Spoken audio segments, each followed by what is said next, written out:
রব্বুল আলামিনের দরবারে হাজার কোটি শুকরিয়া। রব্বুল আলামিন আমাদেরকে দীর্ঘ একটি বৎসর বাঁচিয়ে রেখে মুমিনের সবচেয়ে সৌভাগ্যের মাস, ফজিলতপূর্ণ মাস, সওয়াবপূর্ণ মাস আরেকটি মাহে রমজানে আমাদেরকে বাঁচিয়ে রেখেছেন।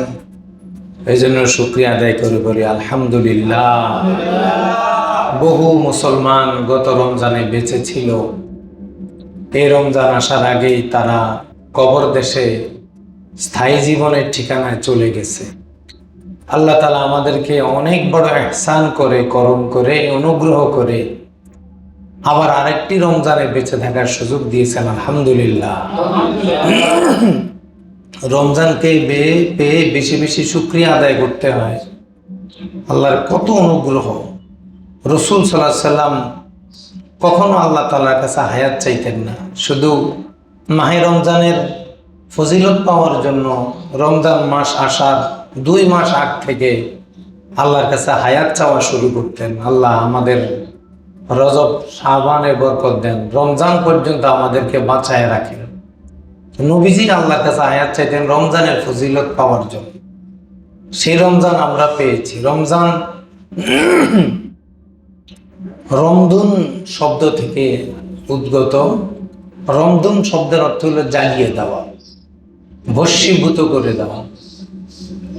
রমজানের রোজা যেহেতু রোজাদারকে তাড়িয়ে অনেক তাড়ার মধ্যে রাখে, ক্ষুধার যন্ত্রণায় রাখে, এই জন্য রমজান বলা হয়। আবার রমজানের নেক আমলগুলো যেহেতু গুনাহকে ভস্ম করে দেয়, গুনাহকে জ্বালিয়ে দেয়, এই জন্য রমজান বলা। একজন মুমিন সারা জীবন যদি রোজা রাখে, মাহে রমজানের একটা রোজার সওয়াব সমান সে কখনো অর্জন করতে পারবে। এত এত ওজনদার মাহে রমজানের রোজা, নেক আমল এত ওজনদার।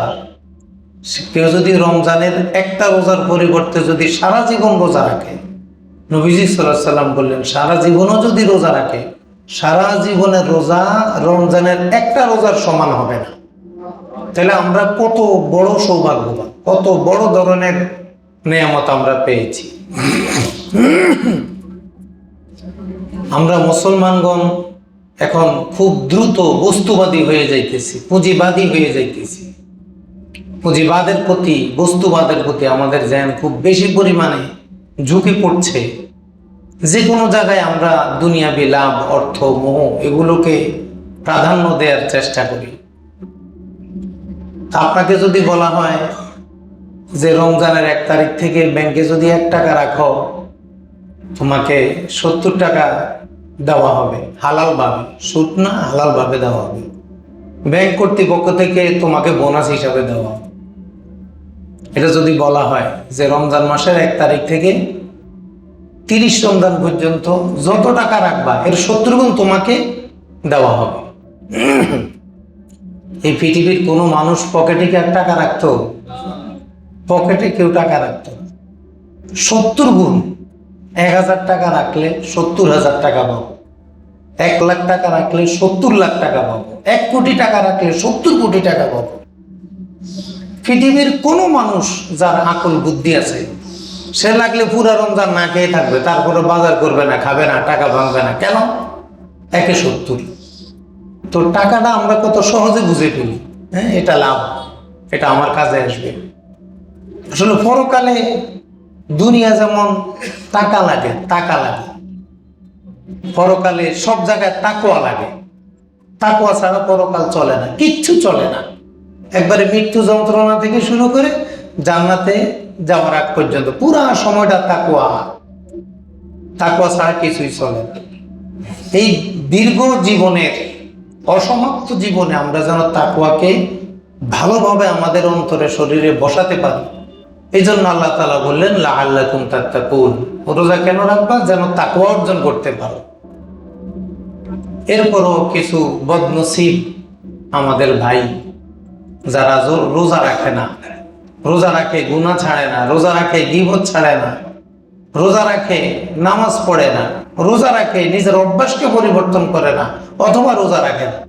তারা যে কি হারাচ্ছে এখন বুঝবে না, কারণ সওয়াব তো দেখানো যায় না। সওয়াব কি দেখা যায়? সওয়াব যদি দেখা যেত তাহলে তার ঈমান থাকতো না। ইমান মানে তো না দেখা জিনিসে বিশ্বাস করা। সওয়াব তো দেখা যাবে না, দেখা গেলে তো আর ইমান থাকবে না। সওয়াব দেখা যায় না বিধায় এখানে ইমানের কাজ আছে।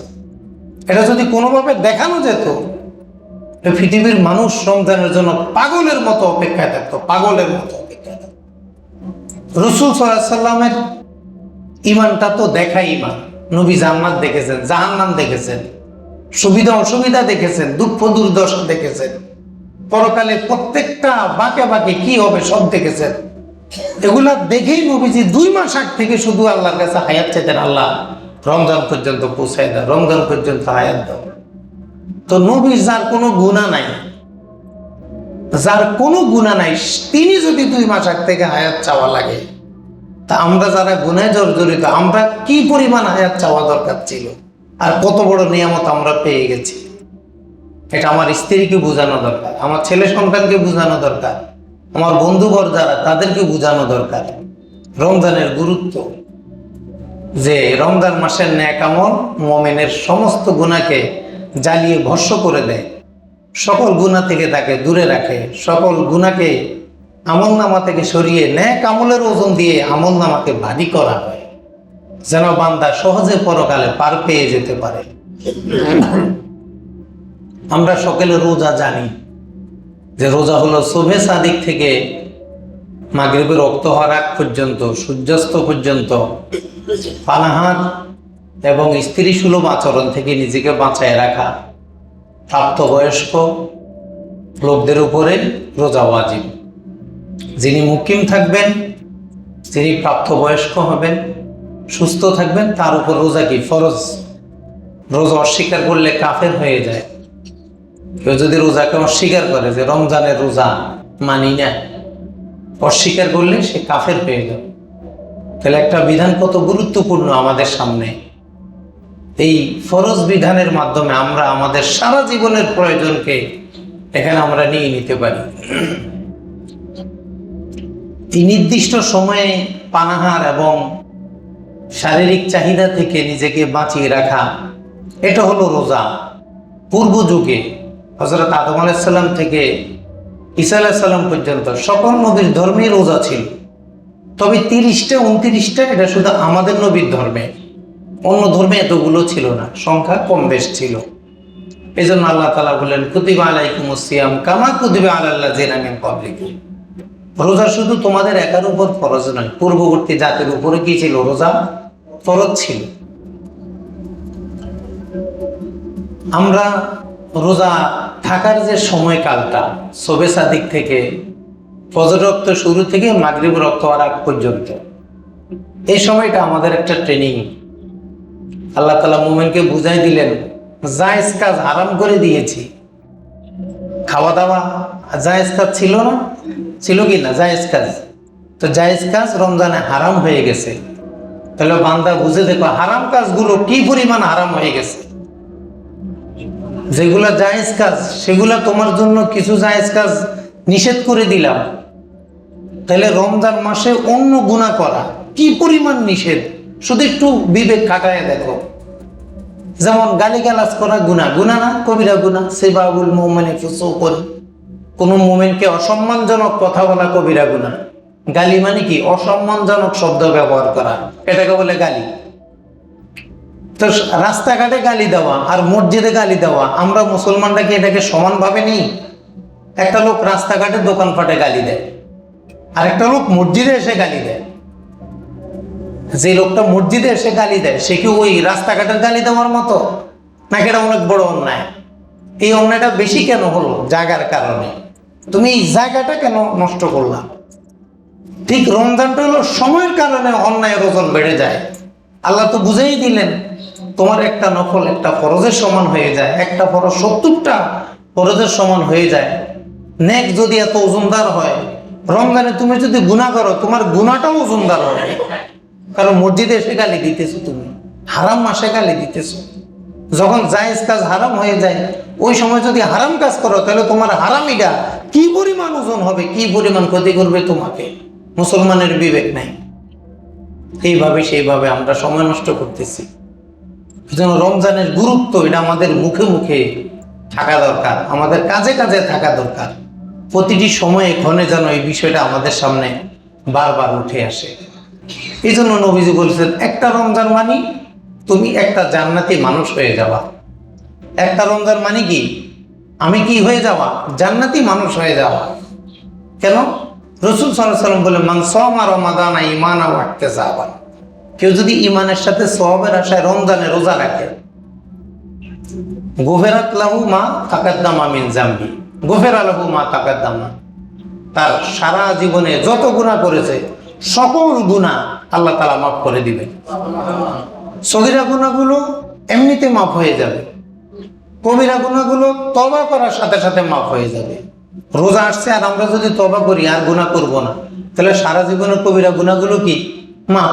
আবার যদি তারাবি পড়ি তাও গুনাহ মাফ। তাহলে প্রতিদিন প্রত্যেকটা রমজানের প্রত্যেকটা দিনে আমি জান্নাতে যাওয়ার দুইবার উপযুক্ত হইতেছি। দুইবার, একবার তারাবি পড়ে জান্নাতের উপযুক্ত হইতেছি, আবার রোজা রেখে সন্ধ্যা পর্যন্ত এর মধ্যে আমি আবার জান্নাতের উপযুক্ত হইতেছি। এইভাবে আমার 30 দিন 29 দিন। তাহলে আমি জান্নাতে যাওয়াকে আল্লাহ তাআলা কত সহজ করে দিলেন। ওই যে দুনিয়াটা যেভাবে বুঝি, পরকালকে যদি তার চেয়ে গুরুত্ব না দেই, তাহলে আমার ঈমান আছে কিন্তু ঈমানটা দুর্বল। আমার ঈমান আছে কিন্তু ঈমানটা কি? 1 টাকা 70 টাকার লাভ বুঝি। আমরা যখন মোবাইলে টাকা ঢুকাই তখন দেখি অফার কোনটা ভালো, বেশি সময় টাকা থাকবে, অল্প টাকা বেশি টক টাইম পাওয়া যাবে, বেশি জিবি পাওয়া যাবে, আমরা খুঁজি, চার্জ দেই। তো যেটার মধ্যে আমার অর্থনৈতিক সুবিধা বেশি, আমরা ওই অফারটাই গ্রহণ করি। কি ভাই, করি না? রমজানের ক্ষেত্রে এটা কোন অফার? এই অফার তো মানুষের পক্ষে দেওয়া সম্ভব না। এই অফার তো কেবল আল্লাহই দিতে পারেন, জান্নাতে যাওয়ার অফার।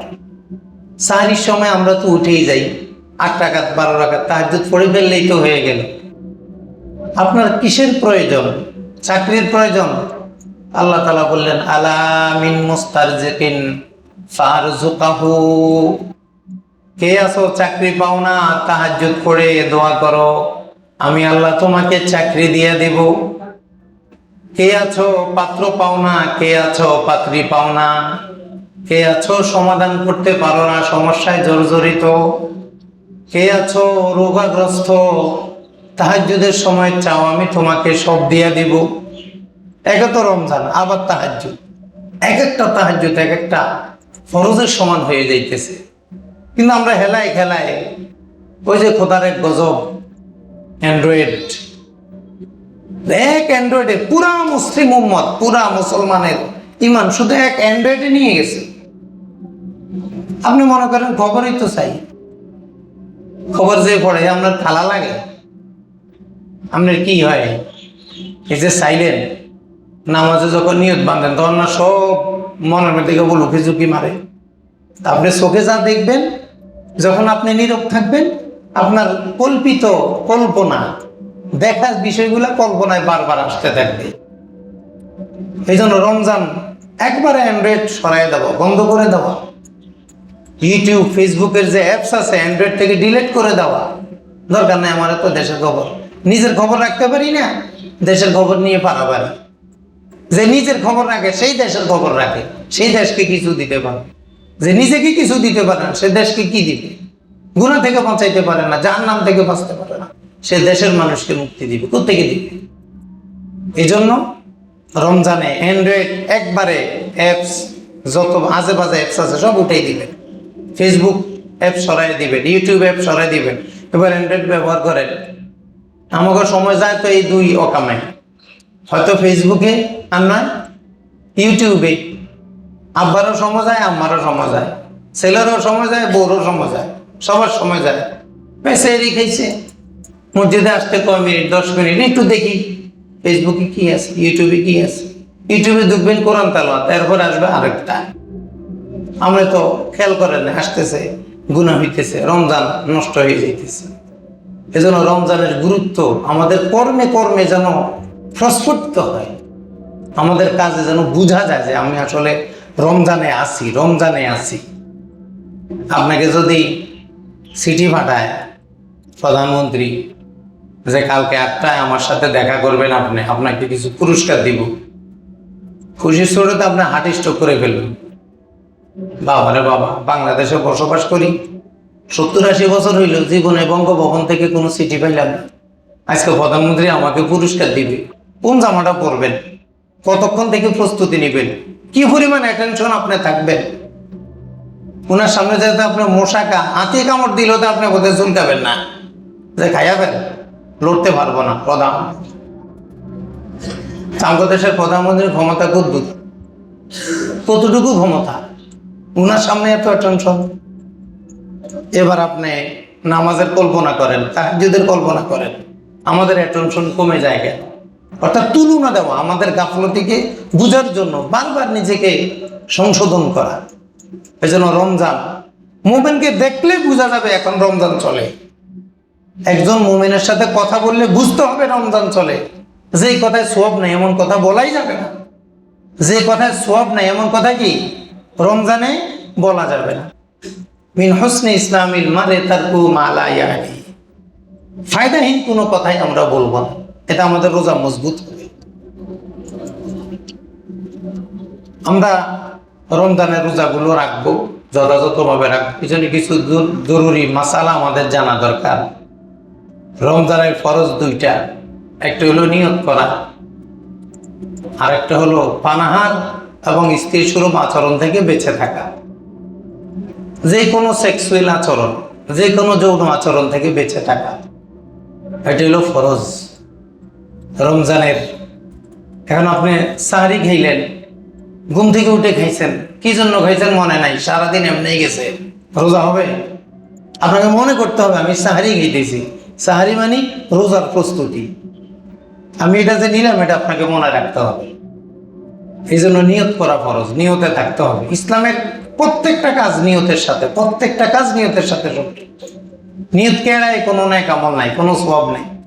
এই জন্য নিয়তকে আমাদেরকে প্রাধান্য দিতে হবে। রোজার আদব যথাসম্ভব একটু বিলম্ব করে সাহারি খাওয়া, বেশি আগে না খাওয়া, আবার বেশি এমন বিলম্ব না করা যে একবারে আজান দেয় দেয় বাপ, এমন না। একটু তুলনামূলক বিলম্বে সাহারি খাওয়া মুস্তাহাব। ভক্ত হওয়ার সাথে সাথে খেজুর দিয়ে ইফতার করা মুস্তাহাব।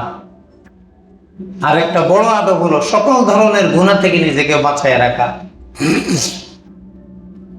রোজা ভঙ্গের কারণ,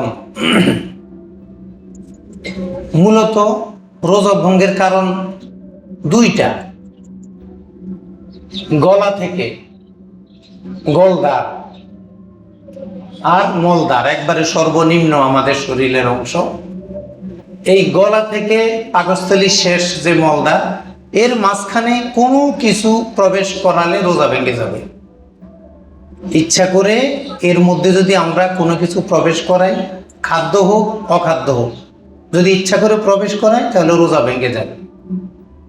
আর যে সকল পুশিনের মাধ্যমে, যে সকল ইনজেকশন, স্যালাইন বা যে কোনো প্রক্রিয়া গ্রহণ করলে যদি পাকস্থলীতে না পৌঁছে, এই গলা থেকে মলদার পর্যন্ত এই পুরাটা হলো পাকস্থলীর এরিয়া, এর মধ্যে যদি না পৌঁছে তাহলে রোজা ভাঙবে না। এই ছোট্ট কথাটা মনে রাখলে সব মাসালার উত্তর আপনি দিতে পারবেন। রোজা ভাঙছে কি ভাঙে না? তাহলে রোজা ভাঙ্গার মূল কারণ হলো গলদার আর মলদার এর মাঝখানে, অর্থাৎ পাকস্থলীর সর্বনিম্ন আর সর্বোচ্চ এরিয়া, এর মধ্যে কোনো কিছু না ঢুকানো, কোনো কিছু প্রবেশ না করানো, খাদ্য হোক অখাদ্য হোক, সামান্য হোক বেশি হোক। ইচ্ছা করে যদি আমরা কিছু না ঢুকাই তাহলে রোজা থাকবে, আর যদি ইচ্ছা করে ঢুকাই তাহলে কি রোজা ভেঙে যাবে। এখন যত কিছু করবেন, যদি এই কাজটা না হয় আর যৌন চাহিদার কিছু না হয়, তাহলে আপনি যা করেন রোজা কিন্তু ভাঙবে না। আমার কাছে মনে হয় যে রোজা ভেঙে গেছে, না ভাঙবে না। তাইলে একটা হলো ইচ্ছা করে এর মধ্যে কিছু ঢুকানো, ইচ্ছা করে। যদি অনিচ্ছায় হয় তাহলে রোজা ভাঙবে না। যদি ভুলে কিছু হয়, রোজা ভঙ্গের কোনো কারণ যদি ভুলে হয়ে যায় তাহলে কি রোজা ভাঙবে না। ইচ্ছা করে করলেই রোজা ভাঙবে। তাহলে রোজা ভাঙ্গার সম্পর্ক অথবা রোজা থাকার সম্পর্ক ইচ্ছার সাথে। আপনি নিয়ত করতে হবে ইচ্ছা করে রোজা আছে, আবার ইচ্ছা করে ভাঙতে হবে, তাহলে রোজা ভেঙে যাবে। এখন আমাদের যতগুলো বিষয় আসবে, খাদ্য হোক অখাদ্য হোক, ইচ্ছা করে যদি আমরা মুখে দিয়ে যদি গলার এদিকে পাঠায় দেই রোজা ভেঙে যাবে। আপনি একটা খাবার মুখে নিছেন, যেমন শক্ত জাতীয় খাবার বুট, মুখে নিয়ে ফেলে দিছেন, ভিতরে যায় নাই, রোজা ভাঙবে না, কারণ পাকস্থলীর এরিয়া কি পৌঁছে নাই। কিন্তু আপনি তরল একটা কিছু মুখে নিছেন, যেটা আর্দ্রতা গলা দিয়ে এখানে চলে আসতে পারে, তাহলে কিন্তু রোজা কি ভেঙে যাবে। তাহলে রোজা ভাঙার মূল কারণ হলো এখান থেকে পাকস্থলীর নিম্ন অংশ পর্যন্ত এর মধ্যে কোনো কিছু প্রবেশ না করানো। এতটুকু যদি মনে রাখেন, এবার আপনি যত মাসালা আসবে এবার আপনি মোটামুটি বলতে পারবেন। কেউ যদি এবার কাঁচা চাল হোক আর ভাত হোক, খামির হোক আর রুটি হোক, বিড়ি সিগারেট হোক, ধোঁয়া হোক, এগুলা যদি খায় তাহলে রোজা ভেঙে যাবে। কারণ এগুলা নাক দিয়ে নেয়, মুখ দিয়ে নেয়, আমাদের এই পাকস্থলীর যে সর্বোচ্চ আর সর্বনিম্ন এরিয়া এর মধ্যে এগুলো ঢুকে যায়। এই জন্য এগুলোর কারণে কি রোজা ভেঙে যাবে।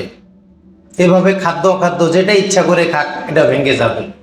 ভিতরের কোনো জিনিস যদি ভিতরে থাকে তাহলে রোজা ভাঙবে না। যেমন আপনার বমি আসছে, অনিচ্ছায় বমি আসছে, আবার আপনার ইচ্ছার বাইরে ভিতরে চলে গেছে। বমি এসে মুখে এসে আপনার অনিচ্ছায় ভিতরে চলে গেছে, আপনি গিলেন নাই, আসছে অটো, গেছে অটো। যদি অটো আসা যাওয়া হয় তাহলে রোজা ভাঙবে না। এটা আপনার এখানে আপনার হাত নাই। আসা না, এর মাঝে মধ্যে হয় না, ভুলে আসে আবার চলে যায়, এটা আমার ইচ্ছায় আসে না, ইচ্ছা নির্ভরশীল না। এইভাবে ভুলে যদি আমরা কিছু করি তাহলে আমাদের কি রোজা ভাঙবে না। আর ইচ্ছা করে আপনাকে যদি বাধ্য করা হয়, বাধ্য করেও যদি আপনি এটা করেন যে তুই এটা কর না, তোকে মেরে ফেলবো, রোজা ভেঙে যাবে, পরে কাজা থাকতে হবে, গুনাহ হবে না, কারণ আপনি মাজবুর, আপনাকে বাধ্য করা হয়েছে। দাঁত দিয়ে রক্ত বের হলে থুতুর চেয়ে যদি পরিমাণে বেশি হয়, আর সেটা যদি কণ্ঠনালীতে পৌঁছে, গলদা, এই যে কণ্ঠনালী, তাহলে রোজা ভেঙে যাবে। তাহলে আমাদের দাঁতের রক্ত যদি বের হয়ে বেশি, এটা বোঝা যায় রক্ত বের হইতেছে বেশি পরিমাণে, কারণ রক্তের স্বাদ আর লালার স্বাদ একরকম না, আমরা বুঝি। যখনই এখানে যাবে ভেঙে যাবে, রোজা ভেঙে যাবে।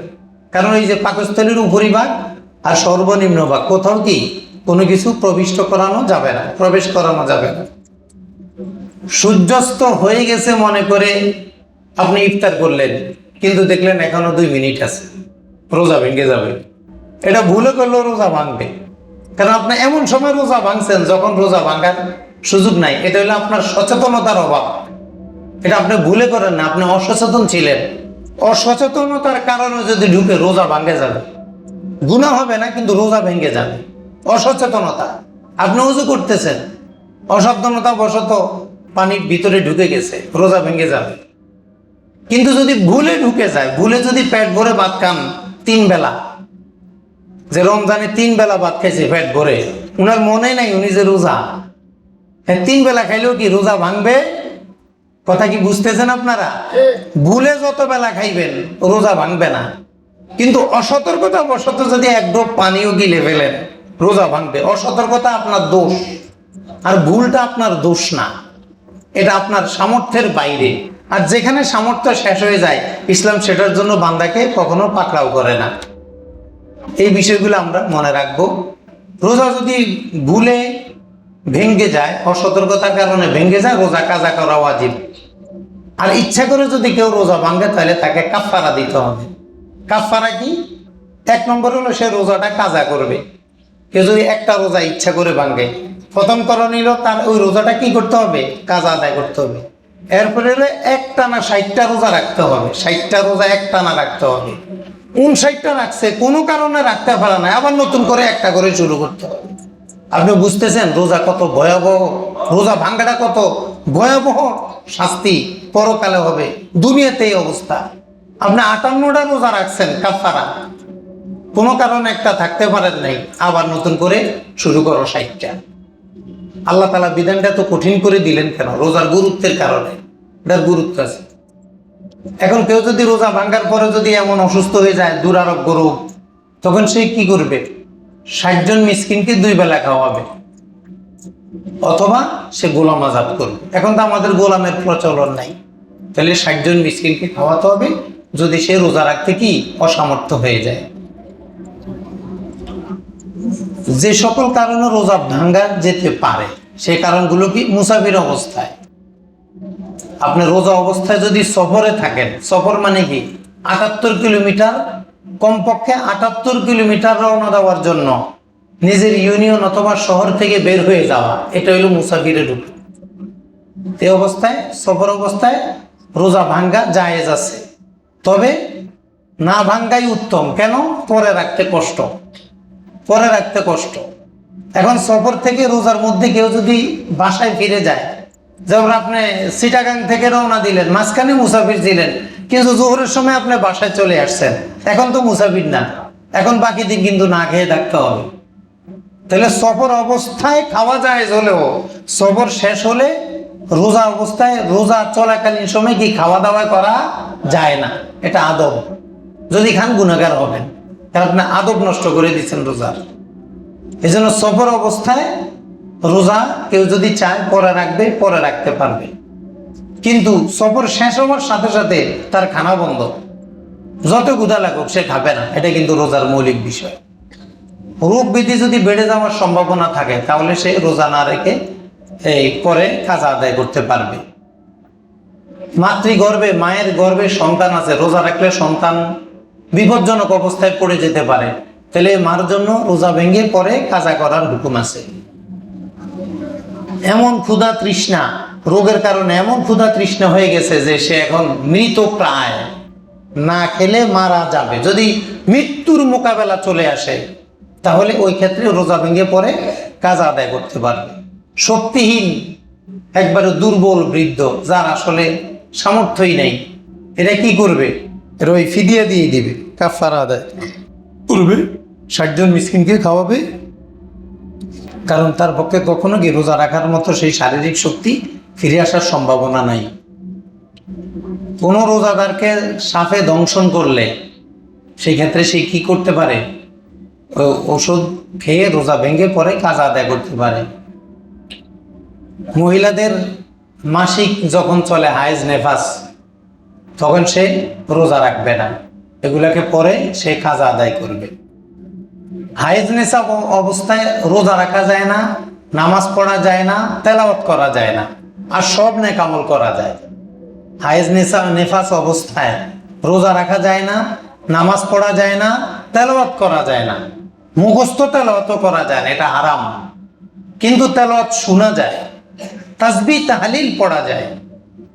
এই জন্য মহিলাদের যখন হায়েজ নেফাস হবে, সে নামাজের জন্য যে 10-15 মিনিট লাগতো, 20 মিনিট লাগতো, ওই সময় সে কি কিছু ওজিফা কালাম করবে, তাসবিহ তাহলিল পড়বে, ইস্তেগফার পড়বে। এটা আউলিয়া কেরামদের যারা স্ত্রী থাকেন তাদের একটা আমল এমন থাকে, অর্থাৎ সে যেন গাফেল হয়ে না যায়। কিছু কারণে রোজা মাকরুহ হয়। বিনা প্রয়োজনে কোনো কিছুর স্বাদ গ্রহণ করা, বিনা প্রয়োজনে আপনার স্বাদ চেক করলেন কেন, এটা জায়েজ নেই, মাকরুহ হবে। আবার স্বামী যদি একবারে জালেম হয়, তরকারি স্বাদ না হলে একবারে থাপড়ায় কান কোন ব্যাকা করে দিবি স্ত্রীর, এরকম ডাকাত মার্কা যদি স্বামী কারো ভাগ্যে জুটে, এই ডাকাতি থেকে বাঁচার জন্য স্ত্রীর জন্য যত সামান্য টেস্ট করলে জিহ্বায় ঝোল লাগিয়ে আবার ফেলে দিতে পারে, অর্থাৎ ভিতরে যাবে না, অনুভূতি হয়েছে ফেলে দিবে। স্বামী যদি জালেম হয় তাইলে মাকরুহ হবে না, আর স্বামী যদি দিনদার হয় তাইলে এটা করাও কি হবে? মাকরুহ হবে। এভাবে যে কোনো রোজার কষ্ট থেকে বাঁচার জন্য কোনো সুবিধা নেওয়া, যেমন আপনি একটা ভিটামিন স্যালাইন দিলেন, এতে মাকরুহ হবে, কারণ রোজার ক্লান্তি দূর করতে চাইছেন। আল্লাহ তাআলা আমাকে ক্লান্ত রাখতে চাইতেছেন, আর আমি ক্লান্তিকে দূর করতে চাইতেছি, এটা ঠিক হবে না। কয়লা মাজন বা টুথপেস্ট দ্বারা দাঁত মাজা, এগুলো কিন্তু মাকরুহ, কারণ একটা সেন্ট, একটা গ্রান আসে, এটা নাকে দিয়ে যায়, এটা মাকরুহ। রোজা ভাঙবে না, তবে রোজার সৌন্দর্য কমে যাবে। এই বিষয়গুলো আমাদেরকে খুব খেয়াল রাখতে হবে যে আমাদের কোনো ধরনের যৌন উত্তেজনা ভোগ করা, এগুলা করলে কিন্তু রোজা মাকরুহ হয়ে যায়। আর হস্তমৈথুন, তারপরে যৌন চাহিদা পূরণ করা, এতে রোজা ভেঙে যাবে। ইচ্ছা করে করলে কাফারা আদায় করতে হবে, বড় ধরনের গুনাহগার হবে।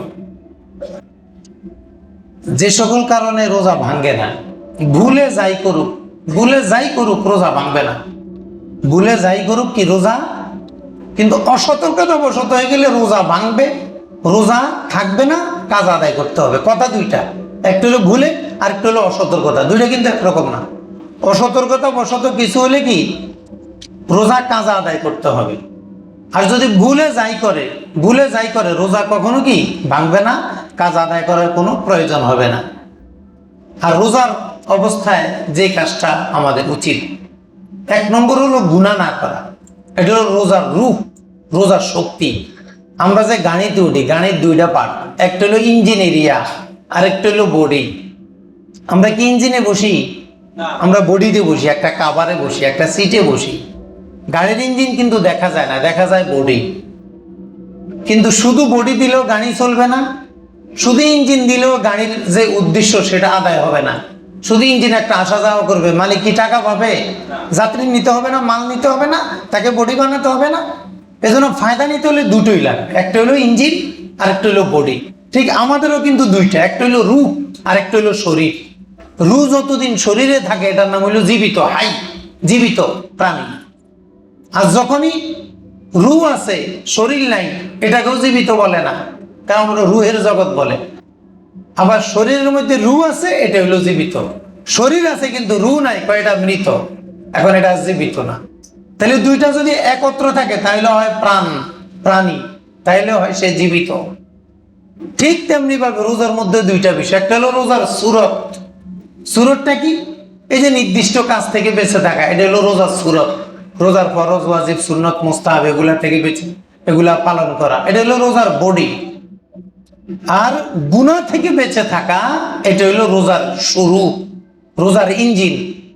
এখন আমরা অনেকে শুধু বডি মেরামত করি, কিন্তু রুহের খবর নাই, ইঞ্জিনের খবর নাই। এই জন্য নবীজি বলেছেন, যে ব্যক্তি রোজাও রাখে গুনাহ করে, এই ব্যক্তির উপোস থাকা আল্লাহর কোনো প্রয়োজন নাই। কারণ আল্লাহ আমাকে উপোস থাকতে বলে নাই, শুধু বলছে উপোস থেকে থেকে গুনাহ থেকে বিরত থাকার প্র্যাকটিস আমাদেরকে করতে বলেছে। এই জন্য রোজাদার কখনো গুনাহ করবে না। বলেন, রোজাদার কি করবে না ভাই? রোজাদার কখনো গুনাহ করবে না। এবার আপনি তো জানেন কি কি গুনাহ, কোনো গুনাহ করা যাবে না। এখন হলো রমজান রোজার কিছু আধুনিক মাসাইল। এই মাসাইলের মূল উসুলটা আমরা বলে দিয়েছি। গলদার মলদার পাকস্থলীর উপর এবং নিচে, এর মাঝখানে নাড়ি ভুড়ি আতড়ি ফেটি যা আছে, এর মধ্যে ইচ্ছা করে কোনো কিছু প্রবেশ করালে রোজা ভেঙে যাবে। আর যদি ইচ্ছা করে প্রবেশ করানো না হয়, ভুলে প্রবেশ করে যায়, ভাঙবে না। অসতর্কতার প্রবেশ করলে কাজা আদায় করতে হবে। এবার একটা মাসালা, এখন যদি মস্তিষ্ক অপারেশন করে, কারণ ডাক্তাররা বলেছে মস্তিষ্কের সাথে নারীর কোনো সম্পর্ক নাই।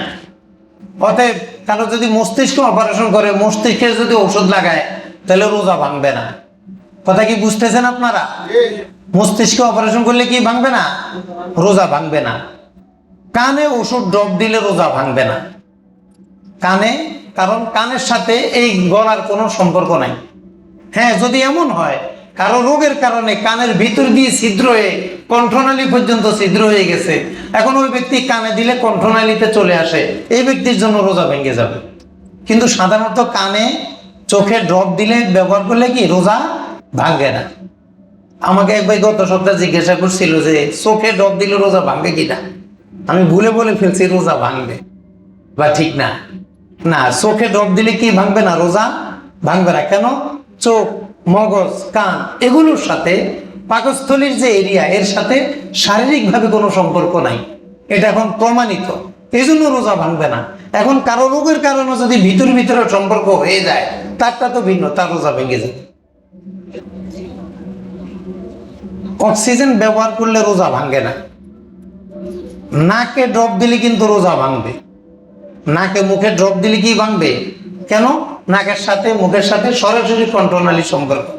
এই জন্য দেখবেন যাদের এন্ডোস্কোপি করে, নাক দিয়েও পাইপ ঢুকাইলে গলা দিয়ে ঢুকে, মুখ দিয়ে ঢুকাইলেও পাইপ গলা দিয়ে ঢুকে, কারণ দুইটার যে মিলন এক জায়গায় হয়ে গেছে। তাইলে আমাদের এখানে ড্রপের ব্যবহার আসলে আমরা কি দেখব?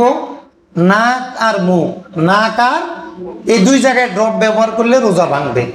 চোখে, মস্তিষ্কে, কানে ড্রপ দিলে কখনো কি ভাঙবে না? রোজা ভাঙবে না। অক্সিজেন খাইলে রোজা ভাঙে না। অক্সিজেন এটা তো আমাকে খাইতে হবে, না তো আমরা বাঁচবো না। এখন কোন রোগীর যদি অক্সিজেনের সমস্যা, তাকে যদি মেশিনে অক্সিজেন দেয়, তাহলে রোজা ভাঙবে না, কারণ অক্সিজেন এটা কোনো রোজা ভঙ্গের কারণ না। কিন্তু অক্সিজেনের সাথে যদি কোনো ঔষধ মিশানো হয়, যেমন নেবুলাইজার নেওয়া হয়, ইনহেলার নেওয়া হয়, এগুলোর সাথে মেডিসিন আছে, তখন কিন্তু রোজা ভেঙে যাবে। তাহলে শুধু অক্সিজেনে কখনো কি ভাঙবে না রোজা? কথা বুঝতেছেন আপনারা? এই মূল কথাগুলো মনে রাখলে মোটামুটি আপনি বাঁচতে পারবেন। অনেক সময় হুজুর করে পাওয়া যায় না, কিন্তু আপনি মূল জিনিস মনে রাখেন। অক্সিজেনে কি রোজা ভাঙবে? তাহলে তো রোজা রাখাই সম্ভব না। অক্সিজেন ছাড়া আমি বাঁচবো, আপনি বাঁচবেন, কিন্তু অক্সিজেনের সাথে যদি কোনো ঔষধ ব্যবহার করা হয়, যেমন নেবুলাইজার, ইনহেলার, এগুলো যদি ব্যবহার করা হয়, সালবুটামল, এগুলো যদি ব্যবহার করে, তাহলে এতে কি ভেঙে যাবে? রোজা ভেঙে যাবে। তারপরে কেউ যদি এন্ডোস্কোপি করে, এন্ডোস্কোপি করলে রোজা ভাঙবে না। কারণ আমাদের মনে হইতেছে ভাইব একটা গলা দিয়ে ঢুকছে আবার বেরোইছে, কন্ট্রোলার ঢুকছে না। এন্ডোস্কোপিতে সাধারণ কোনো মেডিসিন থাকে না, ওখানে একটা লাইট থাকে, ডাক্তার লাইট মেরে মেরে দেখে ভিতরে নারী বুড়ির কি অবস্থা। এই কারণে এন্ডোস্কোপিতে কি ভাঙবে না? রোজা ভাঙবে না। কারণ এখানে কোনো অতিরিক্ত কিছু ঢুকানো হচ্ছে না, হজম হওয়ার মতো কিছু দেওয়া হচ্ছে না। মানে পাকস্থলীতে শুধু দিলেই হবে না, ওটা হজম যদি হয়ে যায়, হজম হওয়ার মতো যদি বস্তু হয়, তাহলে রোজা ভাঙবে। এখন ফাইভ তো দিয়েছে, আবার বের করে নিয়ে আসছে, এটা হজমের সাথে সম্পর্ক নাই। এই জন্য এন্ডোস্কোপি থেকে রোজা ভাঙবে না। নাইট্রোগ্লিসারিন কেউ যদি ব্যবহার করে, তাহলে রোজা ভেঙে যাবে। কারণ এই জাতীয় এটা যে ব্যবহার করে, এটা হার্টের জন্য হয়, এটার মধ্যে ওষুধ ব্যবহার করা হয়, এই জন্য এটা কি রোজা ভেঙে যাবে।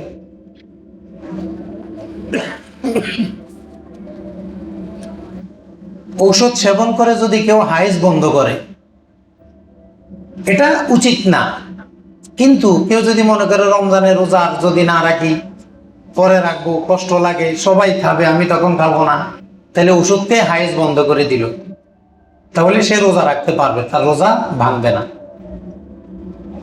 রক্ত দিলে নিলে রোজা ভাঙে না, রক্ত দিলে নিলে রোজা ভাঙে না। রক্ত দিলে অজু ভাঙে, খেয়াল রাখবেন। রক্ত দিলে কি অজু ভাঙে, কিন্তু কি ভাঙে না? রোজা ভাঙে না। কারণ রক্ত দেওয়া নেওয়ার সাথে পাকস্থলীর কোনো সম্পর্ক নাই, এটা রোগে রোগে থাকে, সরাসরি পাকস্থলীতে এগুলা পৌঁছে না। তাহলে রোজা ভঙ্গের মূল কারণ কিন্তু কি? পাকস্থলীর সর্বোচ্চ জায়গা, সর্বনিম্ন জায়গা, এর মধ্যে কোনো কিছু ইচ্ছা করে প্রবেশ করা, এটা হলো রোজা ভঙ্গের মূল। কেউ যদি এনজিওগ্রাম করে, হার্টের জন্য যেটা করে এনজিওগ্রাম যদি করে, তাহলে কি রোজা ভাঙে না। হার্ট ব্লক হলে এটা করে, এনজিওগ্রাম করলে রোজা ভাঙবে না। ইনজেকশন দিলে রোজা ভাঙবে না, স্যালাইন দিলে রোজা ভাঙবে না। আমাদের মনে হইতে পারে শরীরে তো ঢুকছে না, ঢুকলে হবে না, পাকস্থলীতে ঢুকতে হবে। শরীরের মধ্যে পুশ করলে রোজা ভাঙবে না, শর্ত কি? এটা কোথায় যেতে হবে? পাকস্থলীর সর্বোচ্চ অথবা সর্বনিম্ন ভাগে এটা পুষতে হবে। এই জন্য ইনজেকশনে রোজা ভাঙে না, স্যালাইনে রোজা ভাঙে না। ইনসুলিন নিলেও কি রোজা ভাঙে না, কারণ ডায়াবেটিস ইনসুলিন নেয়, এটা কিন্তু পাকস্থলীতে না, যদিও পেটের উপরে দেখা যায়, এটা পেটের উপরে একবারে ছোট্ট পাতলা চামড়ার নিচে নেওয়া হয়, এটা পাকস্থলীতে পৌঁছার কোনো সুযোগ নাই। এই জন্য ইনসুলিনও কি রোজা ভাঙবে না। পেশাবের রাস্তায় যে ওষুধগুলো ব্যবহার করে, ইউনারি ট্রাক্ট এগুলো যদি করে, তাহলে রোজা ভাঙবে না। কারণ ওখানে পেশাবের রাস্তায় যদি কোনো নল ঢুকায়, পাইপ ঢুকায় চিকিৎসা করে, ওটা সর্বোচ্চ মূত্রথলিতে যাবে, কিন্তু পাকস্থলীতে যাওয়ার কোনো সুযোগ নাই। এই জন্য ইউনারি ট্রাক্ট এই ধরনের কিছু যদি করে, তাহলে তার রোজা ভাঙবে না। যদি ভেজাই না করে, হ্যাঁ, মহিলাদের লজ্জাস্থানে কোনো পাইপ পরীক্ষা করে, ভেজাই না, এটা করলে কি রোজা ভাঙবে না। সিস্টোস্কোপি যদি করে, তাহলে রোজা ভাঙবে না, কারণ এগুলা পাকস্থলী পর্যন্ত কোনো কিছু পৌঁছানো হয় না। যদি অ্যাবর্শন করে, গর্ভপাত অথবা এমআর, মেনস্ট্রুয়াল রেগুলেশন, এগুলো যদি করে, তাহলে কিন্তু কি রোজা ভেঙে যাবে। রোজা ভেঙে যাবে কেন? কারণ এমআর, ম্যানুয়াল, এগুলার মাধ্যমে হায়েজকে শুরু করা হয়, হায়েজ ঘটানো হয়, আর হায়েজ শুরু হলে তো রোজা রাখার আর কোনো কি থাকে না, সুযোগ থাকে না। ডিএনসি, ডিলেটেশন অ্যান্ড কারেটেস, এই গর্ভপাত করার আরেকটা পদ্ধতি ডিএনসি বলে। 8-10 সপ্তাহ হলে তখন বাচ্চাকে বের করে নিয়ে আনা হয়। এটা যদি করে, তাহলে কিন্তু কি হায়েজ শুরু হবে, রোজা ভাঙবে না, তার হায়েজ শুরু হবে, এই জন্য সে রোজা রাখতে পারবে না, রোজা থাকবে না, রোজা ভেঙে ফেলবে, পরে এগুলা কাজ আদায় করে নিবে। এই আধুনিক পরীক্ষাগুলোর সাথে আমাদের রোজার এই সম্পর্কগুলো আছে। প্রপার্টি যদি কেউ করে, প্রপার্টি কাজ যদি কেউ করে, তাহলে রোজা ভাঙবে না। কিন্তু প্রপার্টি করার পরে যদি স্ত্রী সুলভ আচরণ করে তাহলে কিন্তু রোজা ভেঙে যাবে। সাপোজিটরি, ভোল্টারিন এগুলো যদি ব্যবহার করে তাহলে কিন্তু রোজা ভেঙে যাবে, কারণ এগুলো পাকস্থলীতে পৌঁছে যায়। ডুস যদি ব্যবহার করে তাহলে রোজা ভেঙে যাবে, কেন? পাকস্থলীতে সরাসরি পৌঁছে যায়। প্রক্টোস্কোপি যদি করে তাহলে কিন্তু রোজা ভেঙে যাবে। সাধারণত পাইলস, ফিশার, ফিস্টুলা, অর্শ, গুটি ও হারিস ইত্যাদি রোগের পরীক্ষাকে প্রক্টোস্কোপি, এখানে একটা মেডিসিন ব্যবহার করা হয়, যদিও পাইপটা আবার বের করে নিয়ে আসে, কিন্তু ওই মেডিসিনটা তরল হওয়ার কারণে পাকস্থলীতে রয়ে যাওয়ার সমূহ সম্ভাবনা থাকে। এজন্য ফোকায় করাম বলেছেন ফটোস্কোপি করলে রোজা ভেঙে যাবে। এই ধরনের পরীক্ষা যদি অবস্থায় করে তাহলে এই রোজাটা তাকে আবার কাজা আদায় করতে হবে। ল্যাপারোস্কোপি, বায়োপসি কেউ যদি করে তাহলে কিন্তু রোজা ভাঙবে না, কারণ এর মাধ্যমে এটা হলো পেট কেটে একটা মেশিনের মাধ্যমে পেটের কোনো অংশ বের করে নিয়ে আসা, বায়োপসি। এগুলা যদি করে রোজা ভাঙবে না, কেন? এখানে পাকস্থলীতে কোনো কিছু রাখা হয় নাই, এই জন্য রোজা ভাঙবে না। শিরোদ্গার অপারেশন, কেউ যদি শিরোদ্গার অপারেশন করে তাহলে তার রোজা ভাঙবে না। এই বিষয়গুলো আমরা মূল একটা কথা বলেছি আপনাদেরকে, রোজা ভঙ্গের মূল কারণ হলো যৌন চাহিদা পূরণ করা, সেটা হস্তমৈথুনের মাধ্যমে হোক, স্ত্রী সুলভ আচরণের মাধ্যমে হোক, এগুলোর কোনো একটার মাধ্যমে যদি করে রোজা ভেঙে যাবে।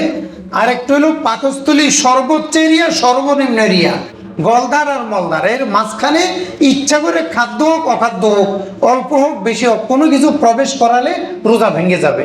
এখন আধুনিক যত পরীক্ষা আছে আপনি দেখবেন এটা পাকস্থলীতে পৌঁছে কিনা। যদি কোনো পরীক্ষা পাকস্থলীতে কোনো মেডিসিন পৌঁছে যেটা হজম হয়ে যাওয়ার মতো, তাহলে ওই পরীক্ষাগুলো রোজা ভেঙে যাবে। আর যদি আপনার যেখানে পরীক্ষা করা হোক না কেন, যদি কোনো মেডিসিন প্রবেশ করানো না হয় তাহলে পরীক্ষা যেভাবে হোক কোনো রোজা ভাঙবে না। ইনজেকশন স্যালাইনে কি রোজা ভাঙবে না।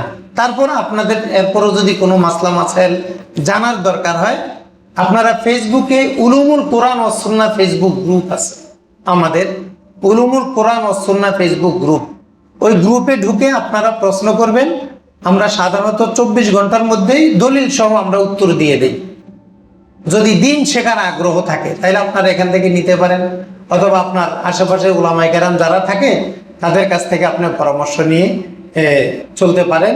সাবধান, রোজার হালাল হারাম যেন আমাদের এটা সবার স্পষ্ট থাকে। এই মাসালা আমরা যে কোনো ধরা না খাই। ইফতার মাহফিল কবে? এই বৃহস্পতিবারে, আগামী বৃহস্পতিবারে আমাদের এখানে জমিতে হিজবুল্লাহ উদ্যোগে ইফতার মাহফিল, আপনাদের সকলকে দাওয়াত, আপনারা সকালে আসবেন, সকলে শরিক হবেন। ইফতার মাহফিল যারাই করে, রাজনৈতিক ইফতার মাহফিল হইলেও সেখানেও আপনারা অংশগ্রহণ করবেন, কারণ ইফতার করানো সব এটার সাথে ফরেজগারির কোনো সম্পর্ক নাই। একটা খারাপ লক্ষ্য যদি ইফতার করান তাও আল্লাহ তাআলা আপনাকে কিসের সওয়াব দিবে? রোজার কবুল, রোজার সওয়াব দিবে। এজন্য ইফতার মাহফিলে কেউ কৃপণতা করবে না। যেখানে শুনবেন ইফতারের আয়োজন আছে, 5 টাকা 10 টাকা কিছু হলেও দিয়ে আপনার সামর্থ্য অনুযায়ী আপনি শরীক হবেন। সারসিনা শরীফের মাহফিল পড়ছে এবার রমজানের শেষ দশকের দিকে পড়ছে, সেখানে লক্ষ লক্ষ মানুষ ইফতার করবে। তা আপনি যদি মাহফিলে যেতে নাও পারেন, যারা যাবে বলবেন ভাই ছেলে সব মাহফিলে, এই আমার এই টাকাটা আপনি দিয়ে দিয়েন।